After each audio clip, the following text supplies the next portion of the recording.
Guys, നമ്മളെല്ലാവരും Google പേയും പേടിഎമ്മും phone പേ എല്ലാവരും ഉപയോഗിക്കുന്ന ആൾക്കാരാണ്. അപ്പൊ നമ്മൾ ധാരാളം പേയ്മെന്റും കാര്യങ്ങളൊക്കെ ചെയ്യുന്നതാണ്. അപ്പൊ നമുക്ക് ക്യാഷ് ബാക്കും കാര്യങ്ങളും ഒന്നും തന്നെ കിട്ടുന്നില്ല. അപ്പൊ നമുക്ക് കുറച്ച് ക്യാഷ് ബാക്കും കാര്യങ്ങളും കിട്ടുന്ന ഒരു ആപ്പ് നോക്കിയാലോ. അപ്പൊ ഈ ആപ്പിന്റെ പേര് സൂപ്പർ മണി എന്നാണ്. അപ്പൊ ഈ ആപ്പ് വന്നിരിക്കുന്നത് ഫ്ലിപ്കാർട്ടിന്റെ തന്നെ ആയിട്ടുള്ള ഒരു ആപ്പാണ്. അപ്പൊ നമുക്കിത് പ്ലേ സ്റ്റോറിൽ ഡൗൺലോഡ് ആക്കാൻ പറ്റും. അപ്പൊ നമുക്കത് നോക്കിയാലോ. പിന്നെ ഈ ആപ്പിന് ഒരു പ്രശ്നമുണ്ട്, എനിക്കുണ്ടായിട്ടുള്ള പ്രശ്നം കേട്ടോ. അപ്പൊ സാധാരണ നമ്മള് പേയ്മെന്റ് കാര്യം ചെയ്തിട്ടുണ്ടാവും, പക്ഷെ അവർക്ക് അത് കിട്ടിയിട്ടുണ്ടാവില്ല, നമ്മളിത് പോയിട്ടുണ്ടാവും. അങ്ങനെ രണ്ടു മൂന്ന് ദിവസം സംഭവിച്ചിട്ടുണ്ട്. അപ്പൊ പക്ഷെ ഈ പൈസ പോവില്ല, 2-3 ദിവസം കൊണ്ട് നമുക്ക് അത് തിരിച്ചു കയറുന്നതായിരിക്കും. പക്ഷെ നമ്മൾ അത്യാവശ്യമായി നമ്മൾ പേയ്മെന്റ് ചെയ്യുമ്പോൾ അത് അവിടെ ഫെയിൽഡ് ആയി പോകാറുണ്ട്. അപ്പൊ അതൊരു ശ്രദ്ധിക്കേണ്ട കാര്യമാണ്, അതൊരു പ്രശ്നമാണ്. അപ്പോ നോക്കി കണ്ട് യൂസ് ചെയ്യാം. അപ്പൊ നമ്മളിവിടെ വരുന്നത് നമുക്കിതാ സെൻഡ് മണി, അതേപോലെ ചെക്ക് ബാലൻസ്, അതേപോലെ തന്നെ നമുക്ക് ഫസ്റ്റ് സ്കാനർ വരുന്നുണ്ട്.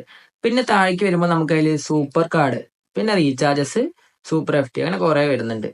അപ്പൊ നമുക്ക് റീചാർജ് എങ്ങനെ വരുന്ന നോക്കാം. അപ്പൊ നമുക്ക് റീചാർജ് ചെയ്യുകയാണെങ്കിൽ നമുക്ക് അത്യാവശ്യം ഓഫറും കാര്യങ്ങളൊക്കെ പറ്റും. ഇപ്പൊ എയർടെലിന്റെ നമ്മൾ റീചാർജ് ചെയ്യുന്ന 10% വരെ നമുക്ക് അതിൽ ക്യാഷ് ബാക്ക് കിട്ടാം. ഓക്കെ, അതേപോലെ തന്നെ എല്ലാ മൊബൈൽ റീചാർജിനും അപ് ടു 5% ക്യാഷ് ബാക്ക് ആണ് കൊടുക്കുന്നത്. അപ്പൊ ഞാൻ ഇതിൽ കുറെ റീചാർജും കാര്യങ്ങൾ ചെയ്തിട്ടുണ്ട്. അതേപോലെ തന്നെ എനിക്ക് ക്യാഷ് ബാക്ക് കാര്യങ്ങൾ കിട്ടിയിട്ടുണ്ട്. അപ്പൊ ഞാൻ 350 രൂപന്റെ ഒരു റീചാർജ് പ്ലാൻ എയർടെലിൽ ചെയ്തപ്പോൾ എനിക്കൊരു 40 രൂപ വരെ നമുക്ക് ക്യാഷ് ബാക്ക് ആയിട്ട് കിട്ടിയിട്ടുണ്ട്. അപ്പൊ ഞാൻ ക്യാഷ് ബാക്ക് കിട്ടിയത് ഞങ്ങൾക്ക് കാണിച്ചു തരാം.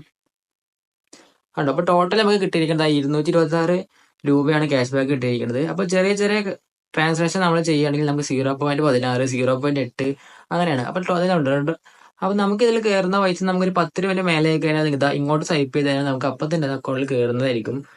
അപ്പൊ ഇതാ കുറെ പേയ്മെന്റ് കാര്യങ്ങൾ ഇതിൽ ചെയ്തിട്ടുണ്ട്. അപ്പൊ ഇതാണ് നമ്മുടെ സാധനം വരുന്നത്. അപ്പൊ ഹിസ്റ്ററി കാര്യങ്ങളൊക്കെ ഉണ്ട്, കണ്ടോ. നമ്മൾ ചെയ്ത പേയ്മെന്റിന്റെ ഹിസ്റ്ററിയും കാര്യങ്ങളൊക്കെ ഇവിടെ കിട്ടും.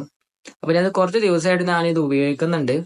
സംഭവം എന്തായാലും കൊള്ളാം. അതേപോലെ തന്നെ നമുക്ക് ഇതിൽ ക്രെഡിറ്റ് കാർഡും നമുക്ക് അപ്ലൈ ചെയ്യാനൊക്കെയാണ് പറയുന്നത്. അപ്പൊ അതൊന്നും ചെയ്ത് നോക്കിയിട്ടില്ല, അതിനെക്കുറിച്ചൊന്നും വലിയതായിട്ട് നമുക്കറിയില്ല. അപ്പോൾ ഇതെന്തായാലും നമുക്കൊരു സാധാരണ നമ്മൾ പേയ്മെന്റ് ചെയ്യുമ്പോൾ നമുക്കൊന്നും കിട്ടാറില്ല. അപ്പൊ ഇത് വെച്ച് ചെയ്യുകയാണെങ്കിൽ നമുക്ക് അത്യാവശ്യം ക്യാഷ് ബാക്കും കാര്യങ്ങളും കിട്ടുന്നതായിരിക്കും. അപ്പൊ ഞാൻ എന്റെ പേഴ്സണലായിട്ട് ഞാൻ ഉപയോഗിക്കുമ്പോൾ എനിക്കിത് ഭയങ്കര ഇഷ്ടപ്പെട്ടു, കുഴപ്പമില്ല.